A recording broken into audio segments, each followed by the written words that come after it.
Hello boys and girls, and welcome to today's United Kingdom talk. We are out in the garden for the first time this year. Yes, coming to you from my beautiful lush green garden here in Royal Berkshire. And the reason I'm outside is because all the flowers, spring I think is here.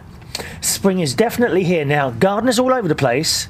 That doesn't mean that you should immediately start going out and putting things outside, because be warned, there may be more frosts on the way. We're not quite out of it yet. You know that, don't you? Gardeners, professional gardeners will know exactly what I mean. Yes, do not put those delicate little plants outside. Actually, I don't know why I'm out here. You know, I could be got by the frost, which is why I'm not wearing my usual shirt today. I've dressed more for warmth. How'd you say it? Warmth. I've dressed more for warmth today rather than trying to look reasonable. So I do apologise for that. Now, you may be wondering also why I'm wearing a school tie. Now, if you're wondering, I am, well, I mean, those of you listening won't know that, but I am wearing today a school tie, which I've taken off now. It's a purple one with yellow stripes. Now, has anyone got a clue what school this would be from? Very, very famous school. Come on, think now. A purple tie with yellow diagonal stripes. Yes, that's right. Hogwarts. Or Hogwarts. Sorry, Hogwarts School, as known on the Harry Potter films. Now, why am I wearing a school tie? Not only that, but I've been shopping. Well, I say I've been shopping. I've been shopping on the internet. Not only have I got that, I also have a pair of grey shorts.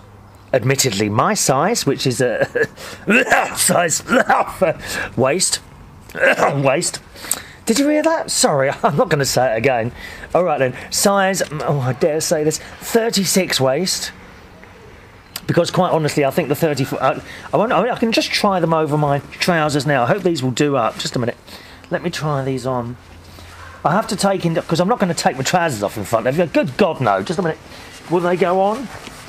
Oh, well, oh my God. Yeah, that's got a bit, I'm not sure they're going to do up now, actually, but... So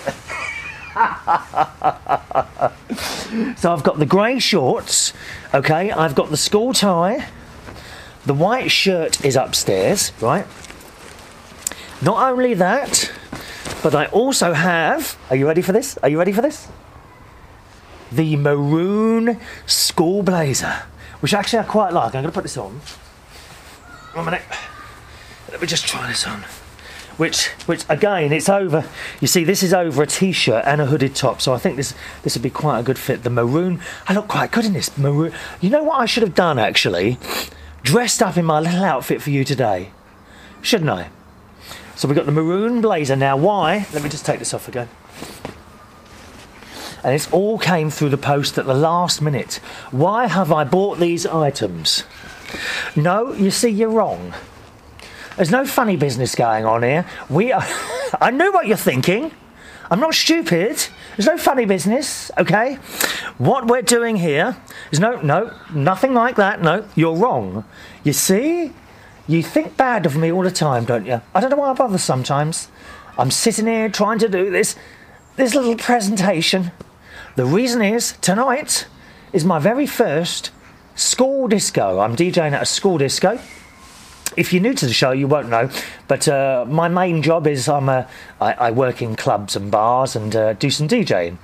I've been doing that now, oh blimey, let me think, 18, 28, 38, about 28 years I've been doing that now. And tonight, which I know it's not Saturday for you, but tonight is Saturday for me.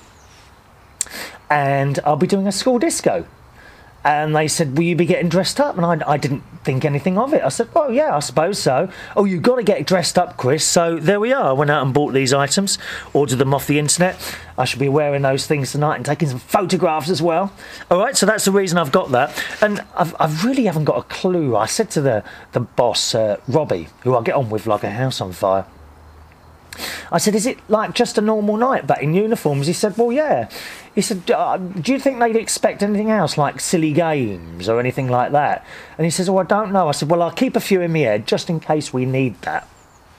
So that's kind of in place. So the games I've got is swap clothes. So we'll have a bit boy-girl, and they'll have to swap clothes in front of everyone. So I thought that one, that's a fairly well done one over the years.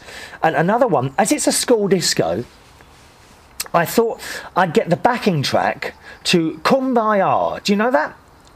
That old school assembly favourite. Do you know that one, lovey? Kumbaya, my lord, Kumbaya. Yes, so I got the backing for that. And I thought I'd get a few of the girls and boys to stand there and try and sing a verse to it, and then everyone else would clap and that, and whoever got the most claps would win. What do you reckon? Eh? So that's why I've got the school uniform. I'm quite excited about that tonight, because it's going to be a laugh. That's down my my favourite place to work, Belushi's, in Hammersmith on a Saturday night. And if it works, he is actually thinking of doing the school disco every week. So we'll see how that goes. All right, so that's just in case you were wondering why I was wearing a tie earlier. Well, you see, I don't like to buy anything and not show it to you. You know how I am. I'm not showing off at all. It wasn't expensive. All that lot, the blazer, the shorts and the tie, came to about £46, so that's not bad. Of course, I've already got a white shirt upstairs. I've got black shoes. I don't know if I've got socks. I don't know what socks I've, because I hate to say it, but dare I show you? I am a white sock wearer, a short white sock wearer, which is a bit worrying, really, isn't it? At my age, but I am. All right, so that's it. And I'll let you know how that goes. Going back to the garden, yes, all the flowers are coming up. I've got snowdrops. I don't think you can see. I'm probably sitting in front. Yeah, I'm sitting in front of the snowdrops. There are little crocuses all coming up. We've got purple, yellow. What else is up there? Let me have a look. Purple, yellow and white crocuses. I've got those. I can't remember what they're called. They're like pansies, but they're not. Oh, what are they called? And I think they smell. Let me have a smell. Just a minute. No. Oh, yes, they do smell. I can't remember what they are. They're a bit like crocuses. Can't remember what they're called. Not crocuses, but pansies. And they smell quite nice. So I've got those as well. And it's all looking rather nice out here. It's a bit untidy at the moment because the grass, there are patches now, which are just really almost just mud, sort of by the door where I come in and out. But you see, spring will come, you just put down a few grass seeds and up they come again, won't they? So that's where we're at in the garden today. You can hear the birds, listen. Isn't it lovely, isn't it, eh? Oh, they've stopped now. Sing for me. Can you hear those? Yeah, beautiful. You might hear people walking past the fence now and again, but that's all right. So that's that. What have I been doing this week? Oh, yesterday I had a stopover last night. A stopover at my friend Ron's house. Yes, he opened up his settee for me. And the reason for that was I had an appointment in London on Monday morning at 9 o'clock for eye checkup. Because I'd been getting itchy eyes and things, so the doctor said I should go for an eye check at a hospital there, actually, the Royal Free Hospital, which is a very famous hospital. So I went down there for an eye check. Everything was fine. I have to say, I was very nervous at going for such a thing. I don't know why. And they had to put drops in my eyes to dilate the pupils, which is a strange thing. And I've never had this done before, so they're obviously looking for something. But you see, I'm not the sort of person that needs to be given too much information about one's health, because then I just start worrying, panic attacks and all that. I'm serious. I'm one of those people that, you know, if I don't know, I'm just trying to think of an example now. If they said, oh, if it suddenly goes dim, rush to the hospital because this could be happening or that, and I would just worry myself to death. So as I say, not the sort of person that needs to be given too much information. So got to my mate's house. I had Thursday off to do this. So got to Ron's house about 8 o'clock Saturday night, which was quite nice. He went to bed about 1 o'clock in the morning, and I got on the settee and put my duvet on, and that was quite nice. But I always have trouble sleeping at other people's houses. I don't know why that is. Always have trouble at other people's houses, not in hotels, only other people's houses. What's all that about, eh? And it's awful, isn't it? You know, because you want to get up, you know, if you want to get up during the night and go to the toilet, and the toilet is right next to his bedroom, you're always afraid that they're going to hear, aren't you? I kind of try and hold it until I get to a public toilet the next day, which is probably not the best way to do it. And talking of public toilets, don't you hate those public toilets with, like, say there's 3 cubicles, but the wall in between the cubicles doesn't go right up to the top and to the bottom. It's more like a bit of wood that they've put up in the middle. Don't you hate those? Oh, and I'm so afraid of sitting there and making a noise, aren't you? It's a bit like that when you're in someone's house and the toilet's right next to their bedroom. I thought, oh my God, what if I make a noise? What if I want to go to the toilet? Fortunately, I didn't need to go to the toilet that night. Only, how can I put this? Only little toilet. Little toilet. So I went, even then when I'm standing there at the toilet bowl, you know, doing the business, you think just, oh, I hope this is not waking anyone up or no one can hear me. Are you like that? Do let us know. There's an email address to the show. If you want to join in at any point, please feel free to do so. It's chris@unitedkingdomtalk.co.uk. chris@unitedkingdomtalk.co.uk. I must say, it's lovely to be out here in the garden. It's not actually particularly cold at the moment. The weather's turned again and we're into double figures at the moment. It's probably about 12, 13 degrees centigrade, near late, sort of mid to late 50s Fahrenheit. Anyway, so we slept, got up again about 7:30 in the morning, which is so early for me. I mean, it really is, because the appointment was at 9 o'clock, and Ron had, because I was a bit worried about all this, what was going on there at this hospital bit, Ron had kindly offered to take me to the hospital and sit with us, so that's what we did. So 7:30, left the house about 8:15, drove through East London, over to North London where the Royal Free Hospital is, and went in there. Lovely nurse, first of all. She put the drops in my eyes. I said, oh, I'm a little bit apprehensive. She said, no need to worry. All they're going to do is look in your eyes. But you see, you worry. It's not so much what they're doing, but you worry what they might find, aren't you? And quite honestly, I think a lot of people die because they won't go to be checked up in case something is found. And yet, in so many cases, if things are found early, they can be cured. Some of the terrible, terrible cancers and things like that, I'm sure you know that if caught early, they can be nipped in the bud like that. If you leave it, they grow so big and then they can't do anything with it. So please, you know, if you ever go and have something looked at, or if you're ever worried about it, just go to the doctor. I know it's not so easy for people outside the UK. I know that some of you have to pay every time you go and see the doctor. But isn't it better to get rid of the cash rather than your life? Anyway, so that's it. So she put these drops in my eyes, which actually stung.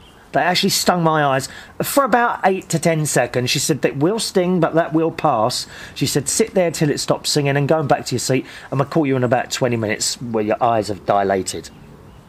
She said, and everything will seem rather bright as well. I said, thank you very much. So she put these things. Sure enough, it did sting. But as she said, only for about 10, 15 seconds or so. Then I got back up out of my chair and went to my seat next to Ron. And he was on his laptop, because he likes to look the part, Ron. You know, he's sitting not only on his laptop, on his Apple. Oh, dear. What is it with these people with Apples? They think they're better than you, don't they? He's sitting there with this white Apple, typing away. He said, oh, do you want to use the computer? So I said, yeah. So I'm typing away on the Facebook and everything else. And as time was going on, the writing on the screen was getting more and more blurry. Now, they did warn me not to drive because my vision would be blurry for a couple of hours afterwards, which, okay, fair enough. And that worried me as well, because you don't know what it's going to be like, do you? Are you going to be blind for a couple of hours? You just don't know. You know, so I'm tapping away. I said, well, I can't see the screen. He said, what do you mean? I says, all the little text, you know, it was gradually getting more and more blurry. He said, oh, well, I'll give it back then. I thought it was a screen. I said, let's have a look at that paper. There was a newspaper there. I can't remember. It was The Sun or something like that. I picked that up, and I couldn't read the writing because it had all blurred. I said, have a look at my pupils. He said, they're as wide as anything. I said, oh, I must be ready now. And we were laughing about that. And I'm looking around, and a completely different experience in vision, really, to be honest. All the colours and everything was much, much brighter. And it was a sunny day as well, so looking out the window was actually quite painful. Fortunately, I had already been prepared, like a scout. Be prepared. Cubs, do your best. Yes. Anyone else a scout? Was you a scout? I was a Boy Scout, yes. Done it all, you see. We've been everywhere. Done everything. There's nothing else to do. I'm looking forward to a trip to Mars when that happens. A lot of people would probably like to see me go there anyway, as a one-way thing. So then I got called in by the doctor, and I said to the doctor, and a lovely lady, elderly lady, and she said, okay, she said, all right, we'll check your eyes then. And it was a very bright light shine into my eyes. It was almost a bit like a sight test, but it seemed to be more thorough. You had to look up, you had to look down, left, right, up, left, down, left, up, right, down, right, and all like that. And she was looking at my eyes. And I suppose I was in there about no more than 15, 20 minutes at the most. And she said, okay. She says, well, oh, and I forgot to tell you, the nurse had already given me an eye test as well. You know, when you read the letters, A, E, H, and all that business. I'd already had the eye test, and that was fine as well. She said, well, you've got very good eyesight, I'm pleased to tell you. I can't see anything wrong at all at the back there. She said, but I'll see you again in 3 months' time. And after that, I probably won't have to see you. Okay, thanks very much. And that was it, really. So went back out to Ron. He was still sitting there on his Apple Macintosh, which actually I quite like the Apple Macintosh. It's I don't know what it is. It does seem to be much faster than my laptop PC. Is that normal, or is it? I think he. How long had he's had that laptop for about 8 months. Is it because it's newer than mine? I don't know. Although mine is only a year old. I've got a Toshiba laptop PC. That's the one I do my DJing on and all that. Anyway, so we came back out of the hospital, and as we left, my God, the sun just hit my eyes, and I had to look down, couldn't look up, and I put my sunglasses on, which was a bit more of a relief. But the sunglasses I've got, they are prescription sunglasses, so they've got lenses in, and they're not that dark. So once we got in the car, he's got a nice car, he's got a Saab. Oh, yes, a Saab. And he keeps taking the mick out of my car. He reckons my Toyota Aygo is a Coke can, or a lemonade can, or something like that. What a cheek. It's got a Saab. Lovely car. Beautiful car. So we're in the car, and I've had to put the visor down as well because it's so sunny. He said, if you go in there, there's some really dark sunglasses. And I put the dark sunglasses off, and that was better. So that's it, really. That's my eye test. On the way home, we stopped off. As I say, the appointment was at 9 o'clock in the morning. It was about 11 now. So we stopped off at a little English breakfast. We had sausage, egg, chips, beans. Oh, I thought, go on, treat yourself, Chris. You've been through the wars today, so treat yourself. So I did. And he had, I can't remember what he had now because he's in one of these diets. Oh, he's got this thing about wanting to be thin. I mean, I don't know anyone else who's like that. Do you? Always going on about their weight. What's wrong with these people? Honestly. So, so I sat there with my white toast and me egg, sausage, chips and beans and mushrooms and fried bread and was that potato hash or whatever it's called? Oh, and fried tomato. Lovely. Oh, delicious. He sat there with a vegetarian breakfast and a piece of wholemeal toast without butter. God's sake, how much boring is that? But in this particular place, they did fresh orange juice, which was just delicious. You could tell that they just squeezed some oranges and made this orange juice. Oh, it was beautiful, really nice. And after that, went back to his house and kind of lay down on the settee because I felt really tired then, and I couldn't. It was hard to look at things, and I just closed my eyes, waited for a couple of hours, and then I said thank you very much, and I left his house about 2:15 in the afternoon. On a Friday afternoon, this is.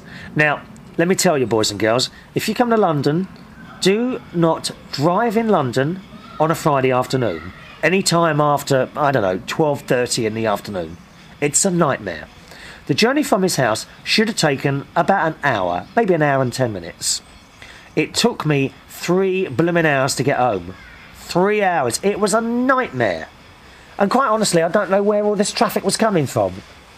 Where on earth were they all going? There didn't seem to be roadworks. It was just the amount of traffic. I just got stuck everywhere. He's in East London, so I got stuck before Tower Bridge. I got stuck on the embankment. I got stuck trying to get over Putney Bridge. And I got stuck through Richmond and Twickenham. Or near Twickenham. Terrible. Anyway, we got home in the end. I went to bed and I had Friday off. And so that was nice. And now it's Saturday, so... That was my day yesterday. Eyes are functioning within normal perimeters, I'm pleased to say. Okay, it's email time. Oh, what have I done with the emails? Oh, where it is. Oh, just before I go to the emails, I wanted to tell you, my sister's cat was very ill. Buster, the cat. Well, I'm afraid he died. Very sad, really. She rung up quite upset. What happened is... Something became blocked. I'm not quite sure what. Maybe the bladder or the kidneys in the cat. And she took him to the vet at the weekends. Excuse me, I've got sniffles now. And the vet had a little look at him and said, yeah, he's got a blockage there, I'll see what I can do. So they had to give him an operation. And the vet said... He'd cleaned him out, and he was full of full of cat wee, because it wasn't coming out, you see. And he put him back together, and he says, well, we just have to wait and see now what happens. I've cleared all his tubes out. And then, obviously, they were giving him liquids, and then he rung up the next day and says, I'm really sorry, none of the liquids are coming through. I don't think there's anything we can do. And she lost another cat. So that's a dog. She lost a dog just a couple of months ago, as you remember, Bruno. She's lost a cat, and I've lost a cat this year. What an awful few months it's been. It really has. So, sorry to have to tell you that. As you know, on a previous show, I did tell you Buster, her cat, wasn't very well. Don't know what caused it. He was a very big cat. He seemed to be... He ate a lot. Far be it from me to criticise anyone, but it's not good to let your pets get fat at all. It doesn't matter how kind you are. Every time, I have to say my cat looks a bit overweight at the moment, and I've reduced her food. I think she's getting it from somewhere else. My guess is someone else was feeding Buster. Or maybe more than one person was feeding Buster. But all he was doing really was eating. I think he went out at night, but I think he was eating in several places. And that's probably... I wonder if that was anything to do with it. He wasn't just big. He was a fat cat. Really big. But so friendly. He was a lovely cat. But it doesn't do to just keep giving your pets food every time they come up and ask for it. I know that it's you want to be kind and you want to be loving and you want to do the best for them, but I think giving them all that food isn't good. I don't know what you think about that. Let us know. You got the email address, chris@unitedkingdomtalk.co.uk. chris@unitedkingdomtalk.co.uk. So there we are. As I say, she's lost a dog and a cat. I've lost a cat this year. It's not good, really, is it? I told you I buried... Tiny just over there, and there's all lily of the valley flowers, so perhaps in the summer when they all come up we'll do a little show sort of from Tiny's grave. That was my cat that I lost earlier this year. Off we go then. Email time. First of all, let's say hello to I think it's Gary. he watches on YouTube. Diddy's World is his username. DIDYSWORLD. Diddy's World made a comment on Saturday's show, just gone, and he says, Chris, please, that show was of course done in the studio. Yes, please get rid of the white speck on your microphone cover, Chris. I seem to be drawn to look at it all the time. Which I have done now. Obviously you can't see it because we're outside today, but yeah, I saw what you mean. See, the trouble is that the microphone that I use in the studio, you see the back of it, and I never see the back of it, and there seemed to be a little bit of a white dust or something on there, or probably a bit of my cotton sock, although how on earth that got up there I don't know. So I have cleaned that now, Gary. All right, thank you for pointing that out. If you ever want to point things out, please feel free to do so. I love being pointed at, okay? Hello to Neptune. Neptune DLD. That's another YouTube person. The username is Neptune DLD. I think I know who this is. I wish people don't put their names on there, and I'm never quite sure who I'm talking to. And Neptune, aren't you the one in... Are you the one in Australia? I'm sure you are. Anyway, we were talking about the BBC World Service tune. Do you remember? Which they don't use anymore. I haven't used that for a couple of years, but it sticks in your head. And he says, don't know what the tune was called, but do remember hearing it on the BBC World Service all the time years ago. Yeah, they used to play it before the news. Always before the news. And look... He's saying exactly the same time as Diddy's World, you've got a little white speck on the backside of your microphone windscreen. It's been there a long time, very distracting. Not anymore, it's not, it's gone. If it's been there for so long, why didn't you tell me then? Why wait all this time? I don't know these things are there, do I? You don't think I just wash things for the sake of it? Good God, that washing machine only goes on when items of clothing are smelling or have gone stiff. Because that happens sometimes, doesn't it? Yes. Thank you. Cool Miner. See, once again, this person's watching on YouTube. No, not Coco Miner. I don't know your name. Put your names there, please. Coco Miner on YouTube says, great show. He's talking about the one with James Dean last Thursday here. Nice co-host. Bring him on more often, mister. He might need some kind of pay, though, I think. You're having a laugh, aren't you? Let me tell you now, James Dean won't be getting a penny out of me. Never. Good God, where do you think the money comes from? Doesn't grow on trees. Here we are. Hello to Andy. Hello, Andy. Who says, hi, Chris. Oh, sorry, Adrian. Beg your pardon, it's Adrian. Hello, Adrian. Who says, hi, Chris. Just a quick note to say, I discovered your show by accident this morning while searching for James Whale. Now, there is a talk show host I respect greatly. James Whale, fantastic. He does a show on a London station at the moment. I took the time to watch your show from Tuesday and totally enjoyed it. Looking forward to the next one, and will be subscribing to your YouTube channel. The beauty about subscribing to me, it's not like Sky Television. There is no monthly fee. It's all free. Quite frankly, no one would want to pay for this anyway, would they? Let's be honest with it. But it's all free. No special offers. No buy two, get one free. None of that. No reduced for the first 6 months. And then it goes up. It's free. This programme is free. I mean, God knows I can't afford to live on nothing, but there we are. Thanks for taking the time to do what you do, and good luck with further future successes. And that's from Adrian, known on YouTube as Cluster 1968. Oh no, Custer, sorry. Custer 1968. Custer, wasn't he the General Custer? I'm sorry, because I've got my runny nose. I've bought a small piece of tissue paper out with me. I'm going to have to blow my nose. Trouble is, the only one thing with being... Oh, who's that bird singing there? Can you hear that? Trouble is, being outside, I don't have the button that I usually push whenever I clear my throat or blow my nose, so I'm afraid you're going to have to listen to it. Oh, dear me. Yep. Yeah, the nostrils are flowing well today. On the subject of nostrils and breathing, no asthma problem, nothing. There's been nothing for days now. I'm also convinced that a lot of the asthma stuff that people, and indeed myself, suffer is due to sudden changes in temperature or cold weather. Do you think? I'm sure it's to do with that as well as the rest of it. Now, another one here on YouTube from Bike Nick. Bike Nick. Hello, Bike Nick. No name again. When I was talking about my hair growing grey, and he says, your hair does not grow grey. Individual strands of fine hair, in fact, turn white, and it is the mix of white and your original dark hair that makes the appearance of grey hair, you see?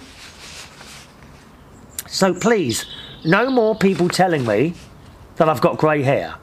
It's individual strands of white hair, so shut up. Thank you for being on my side, Bike Nick, it's much appreciated. Thank you, sir. Oh, I haven't heard from... rather disappointed that I haven't heard from my nephew Gary or his girlfriend Stacy, who are on holiday at the moment in Cuba. Cuba. Is that where General... what's his name? Castro, is it? Is he something to do with Cuba? I don't know anything at all about the country Cuba, I'm afraid. So I hope they're all right. But, I mean, rather shockingly, my sister seems to have got a message from them. My little nephew seems to have got a message from them. My niece has got a message from them. But Uncle Chris has got nothing. Not a single message to say we're okay or anything like that. Oh, is that all I mean? Well, I think this will have to be reflected in next year's Christmas present. Yes. I want to see their faces when they open an envelope and there's a £5 note there, when everyone else has got much more than that. What's it? You'd think he would write to Uncle Chris, wouldn't you? Hello to Deck Reed, who's up in Scotland. Do you wear a kilt, Deck? I'd like to see that. I'd like to see you in a kilt. I would. But Deck's a regular listener to the show, and he says... And there was one bit when I was with James Dean and I had that shirt on. You know, that shirt was awful, wasn't it? The one that clung to my spare tyre. I think that's even worse than that shirt I bought off eBay that looked like a tea cloth. I showed it to my mate Ron when I stayed round there the other day. And he said, get rid of that. That is the worst shirt I've ever seen. It was bad. And Deck saw me in that shirt and he called me a fat git. I mean, it's not nice, is it, Deck?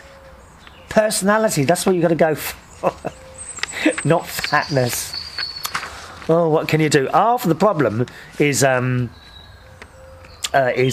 and crisps. Now, I have cut those out at the moment, bread and crisps, right? But unfortunately, at last, my sister manages to get hold of these. She got me these for my birthday, and she sent me down 2 packs of milk chocolate marshmallows. Can you hear them? Now, there are 10 in a box. And these are delicious, Deck. So you think I'm fat? I'm just going to... Oh, I can hear police cars. Just think they're on the way round here. But this is a milk chocolate marshmallow. Look. Oh, the smell... Oh, it's delicious. Milk chocolate. Have you ever had these? You can get these anywhere. Marks and Spencer's do really good ones here in the UK. Right, I'm going to have one now. Oh. Oh, beautiful. Chocolate coating, right? White marshmallow and biscuit at the bottom. Oh. Now, my sister, where'd she get these from?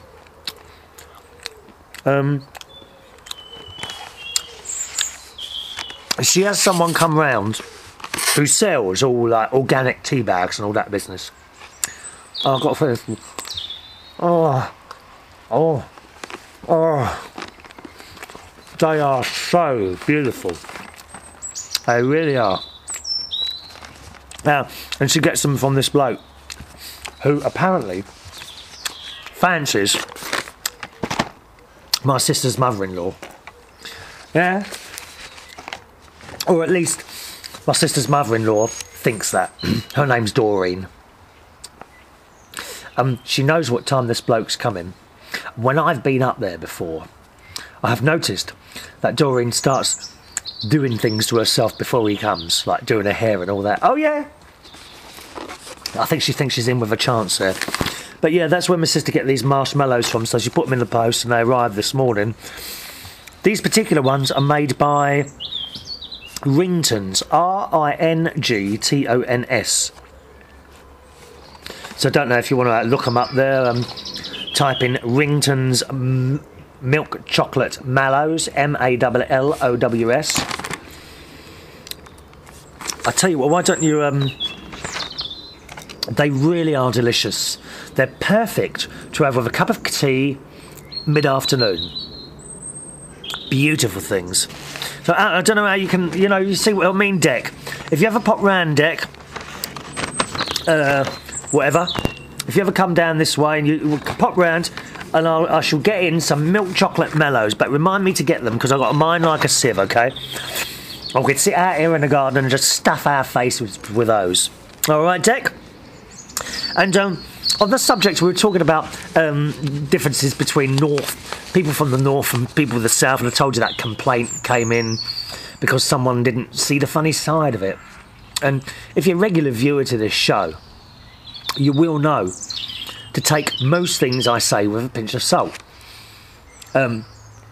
Sometimes we get serious bits, and I would never, ever, ever try and make fun of a serious issue, like perhaps someone dying or someone very ill, something like that,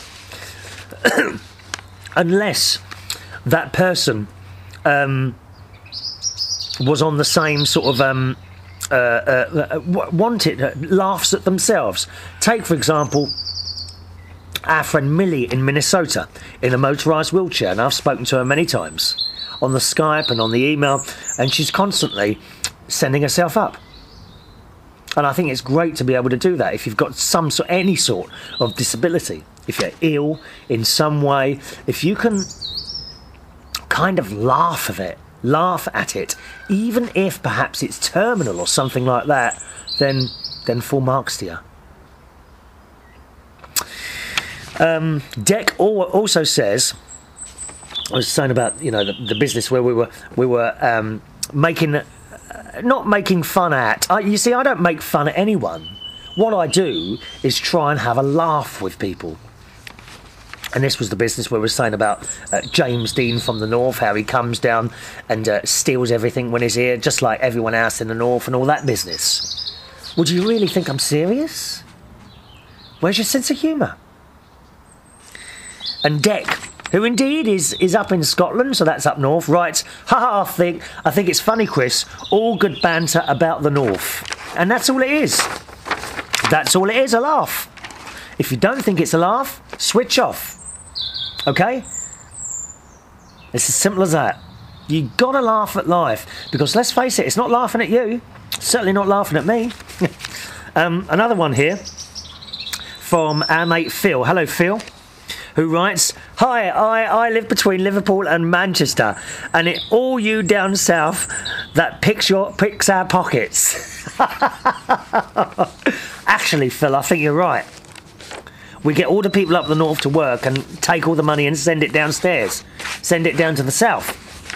That's why we all live in places like this and not housing estates. I came from a housing estate.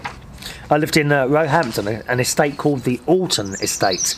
Have a look at it on the Google. Roehampton is where I used to live. That was a council estate. It was great. Loved it. Would it go back to one? Yeah, no problem. Well, I think where I live now is a council estate, but some of the houses have been bought and some are rented. There's nothing wrong with living on a council housing estate. I'll tell you that now. I know sometimes. Look, I'll tell you this on this programme, but don't tell anyone else, all right? You know where sometimes I tell you about my long 2-mile driveway and roses growing wild, and I have to hack my way through the roses with a big knife to get to the front door sometimes, and wild animals roaming about? Well, actually it's not true. This is an ex-council house, but don't you dare tell anyone else. That's our secret, all right? Not a word. Not a word. Hello to Chris Willis. Hello, Chris Willis. And he's just watched the show That was co-hosted with my dear friend James Dean, the thief from Manchester. It says, okie dokie, just watched the show with you and James Dean, and I must say, Mr. James Dean is rather a handsome young fellow. Is he single? Oh, yes, he is, but surely you can't be interested in that, can you? God's sake, what's wrong with you, Chris? Do you wear glasses? I suggest you put them on. No one fancies James Dean, dear. Handsome young fellow? I'm not going to forward this to him. I'm telling you that now. Handsome young fellow. You must be. You've got to be looking at someone else. Ah, I know what it is. You were probably looking at me and thinking that about me, weren't you? Is that right, Chris? You can't fancy James Dean, please. And no, he's not single. He's got a cat. Being called Socks. Socks the cat. A lovely little cat it is. I feel sorry for the cat having to live with something like James Dean. I really do. Being an ex-railway worker, a peak ticket, because we talked about train tickets the other time, normally applies to those travelling before 9 o'clock. This is here in the UK, in the morning. If you buy a cheap day single return, you are normally allowed to travel any time after 9 AM with no restrictions in the evening unless you book a specific train, normally for a cheaper fare if going long distance. So I was a bit confused by that, but fair enough. So what you're saying there is if you travel before 9 o'clock, you will pay a premium, which is quite a lot. It can be more than double the fare sometimes. But if you travel after 9 o'clock in the morning, then you can come back at any time. It doesn't have to be except in between 5 and 7, which I suppose is the peak time on the trains at that time. So you can travel back at any time, which is fair enough. So that's good, Chris. Thanks for answering those questions there. You see, whenever we have a question here on the show, there's always someone who knows the answer, isn't there? Someone listening or watching, which is great. Hello to Katie on the Isle of Wight. It says, hi, Chris. You're welcome on the presents, because she sent me some lovely things through plates and things like that from the Isle of Wight. We are glad you like them, and we just watched your show, and it was really good. I laughed when you put the envelope on your head. Well, quite frankly, Kate, because I haven't been chatted up for so long now, I'm starting to wonder, would it be an advantage if I covered my head? What do you think? I mean, we've got all these people fancying... I can't understand, you know, Chris here, fancying James Dean and not me. What's all that about? Please explain it, because I'm at my wit's end. At my wit's end. Maybe tonight, when I'm doing the school disco, I'll put an envelope on my face and see if any offers come then. What do you reckon? Katie says, also, the cap made you look younger. I've got an Isle of Wight cap now. Maybe I should wear that in future then. But sometimes you see these blokes walking down the road, don't you? Sort of same age or even a bit younger than me now, and they've got these caps on, you know, like the baseball hats. And I look at them and I think, you look so stupid with that on at your age. Would I look the same? I think it's a possibility, Kate. It's nice to send you gifts, as we don't mind. Sorry about the cigarette smoke. I don't smoke, but her partner David does. When I opened this envelope, I immediately got this whiff of nicotine. I can tell. Give up the smoking, Dave. You're shortening your life, dear. It's not good. Your friend is really cool and nice.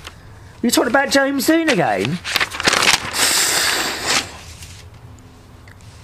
What's all these, you know, things about James Dean? How nice he is, how good looking it is. Oh, you make me. Oh, I feel. Bleh, I'm feeling sick now. Bleh. Huh? There was a... did I print off the other one here? I might have put it at the back, actually. I wanted to yeah, here we go. Oh, I love this one. And who better to write it than Suko in New York? Dear Chris, last night I lay me down to sleep, plugging in my earbuds. Now, Suko is a regular... She just listens to the show, and she often listens in bed, okay? Because her husband, Jerry, snores. Shh. Actually, I wonder if he snores as much as my dad used to. Because he was like, when we had the flat in Roehampton, we all used to sleep with the doors open, and the snoring, God, the noise. The whole house shook when my dad went to sleep, bless him. I don't know how Mum ever got off to sleep. I suppose in years, over the years, do you not get used to it? Because you've been married a long time, do you not just get used to the snoring after a while? Well, anyway, last night I lay me down to sleep, plugged in the earbuds. I'm always happy to have a new United Kingdom talk to listen to, but this one was more than I could bear. Two of my favourite blokes together on one show. That's myself and James Dean. I couldn't wait to watch it today on YouTube. You two were hysterical together. James is very low-key, in contrast to your enthusiasm. You've got to be enthusiastic. Quite honestly, I don't know how he manages to do anything. He's so blasé about things. You know he's been doing my websites. Yeah, James Dean is recreating my website soon. Hopefully it will burst onto a new phase in the development of my bits and pieces. But we're still waiting. I hope to God it's not going to be one of those foul promises that he makes over the years. I really do. There's been several occasions where he's promised to do things and it doesn't happen. It doesn't happen. Which worries me, Suko, because I do believe he's offered to give you the spare room. Is that right? Has he offered to give you the spare room? You'll probably get there and he will have forgotten about it. Or couldn't be bothered. So there you are, you'll be Suko from New York. You'll turn up at his house and he won't be in. I don't know, he'll be out partying somewhere or walking down some nice canal in Manchester. He spends a lot of time there, I believe. By the canal. Usually late at night. James Dean was pulling faces the whole time. Between you and me, he looked a little uncomfortable on camera, especially when you left him in front of the camera to fend for himself. Well, it's hardly surprising. He's not used to television, you see. He only does the radio, dear. I mean, after a while, you get used to the bright lights and, I don't know, appearing on television programmes. You just get used to it. James Dean, unfortunately, I think has probably got a face better suited to radio, don't you? How could you do that to my friend? He said, what, leave him in front of the camera?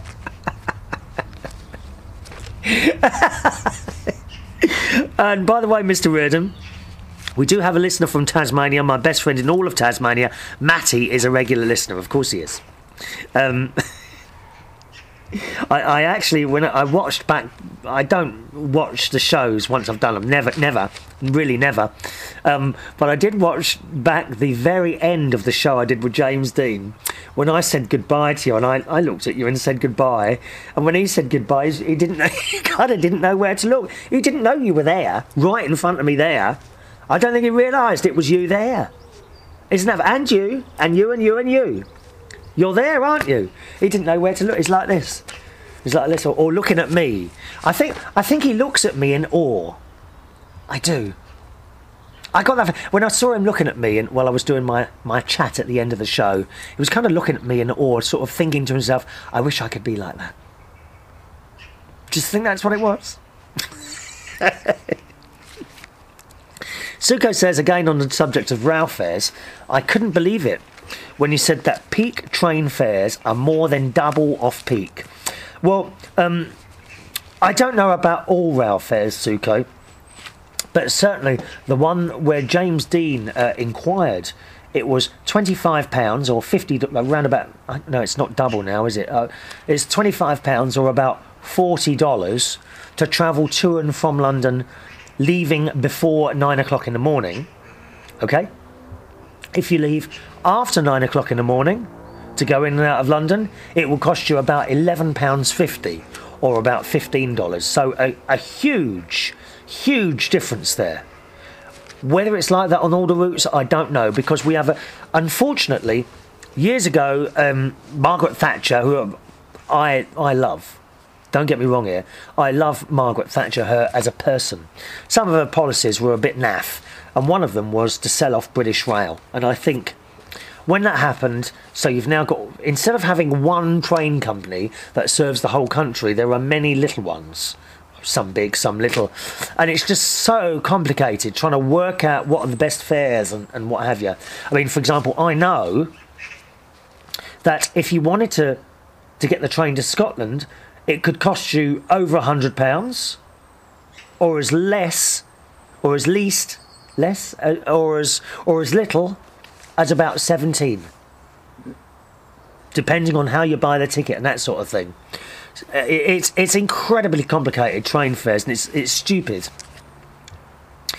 Anyway, she says, here on the Long Island Railroad, we pay $17 peak, which is about, I don't know, about, I don't know, I have no idea, what is about £8 peak, and $12 off peak, which is about £6. So, I mean, not a huge difference there, really.